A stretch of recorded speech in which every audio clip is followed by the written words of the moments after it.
Alright, so just got done watching Cardcaptors Sakura, Clear Card, I guess, yeah, just Cardcaptors Sakura, Clear Card, Saga, I guess. The Clear Card prologue, Sakura and the Two Bears. Now, I watched the dub of Cardcaptors Sakura on television. I believe it aired on Teletoon. It was the only anime on Teletoon at the time, if I recall correctly. I could be totally mistaken. It's Canadian stuff, for those unenlightened. So there's a bunch of characters I don't remember because I never really committed to watching this series or whatever, but I figured I'd give this a rip just because it's a reboot and it fills the Sailor Moon void a bit because it's got a lot of similar tropes. I think that Cardcaptor Sakura I always recall being a lot less silly and having a lot more of a connection to spirituality as opposed to fantasy, I guess, or to religion as opposed to monster tropes, etc. That being said, I believe it was a Freak of the Week show, at least for a long time, building up to finding these 52 some odd cards or something along those lines that were, contained evil and needed to be turned back into good.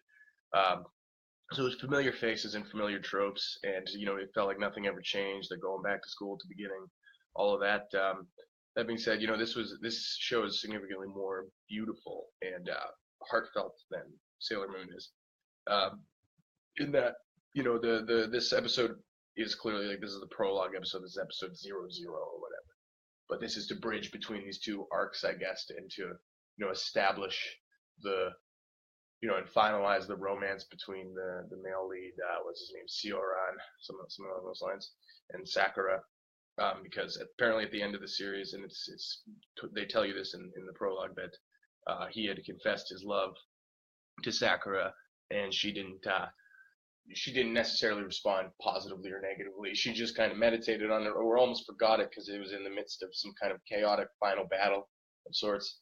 I forgot this part about Cardcaptors that Sakura uses rollerblades. I thought that was very charismatic, very cute, and I like I don't know. I like that I could watch this without having to rely too much. It held my hand, but I had no idea what was going on with any of the side characters talking about Yui and all this. So people transforming from this form to this form, and the whole what do they call them, cloud cards or whatever the fuck that was. But the way that they portray her accepting the fact that she truly loves Sioran as opposed to Ariel, who's the British exchange student who's moving away, who was maybe a bad guy earlier and then was a good guy now, or something along those lines. But she apparently earlier in the series, Sioran gave Sakura a bear, this little gray bear or a silver bear, stuffed toy, and whenever she looks at it, she blushes and gets chills, and you know, uh, whenever she thinks his name or somebody says his name, you notice her kind of get a little flustered. I was thinking about that feeling being like it's kind of horrible. It is a kind of a horrible feeling,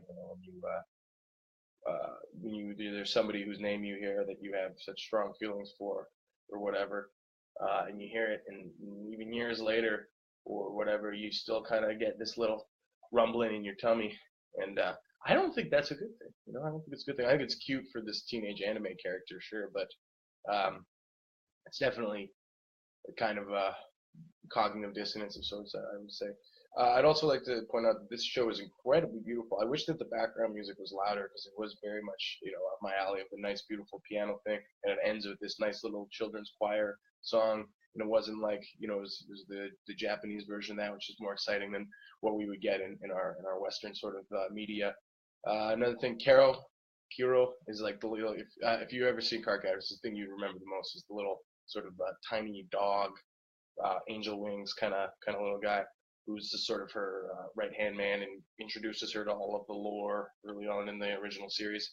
And then, there's this whole idea within this. Anyways, he's a gamer. This little critter likes to play video games. I thought that was funny. And the romance between the two characters, Siran and Sakura, is sincerely compelling. Can't hammer that home enough. And there's this whole repeated mantra, repeated refrain that you're the one who I love the most. I thought that was pretty powerful and reminded me a bit of Your Name, if anyone saw that. It came out last year. But yeah, I'll stick with this show. It's airing right now, so I can do this week to week. I think let me see where we're at. Yeah, we're like the first actual episode, Sakura and the Clear Cards. has already aired, so I'll probably rip that maybe later today or in a bit. But meantime, thanks for watching, and I hope to get back to Sailor Moon one of these days. But who cares? Card captors, clear cards.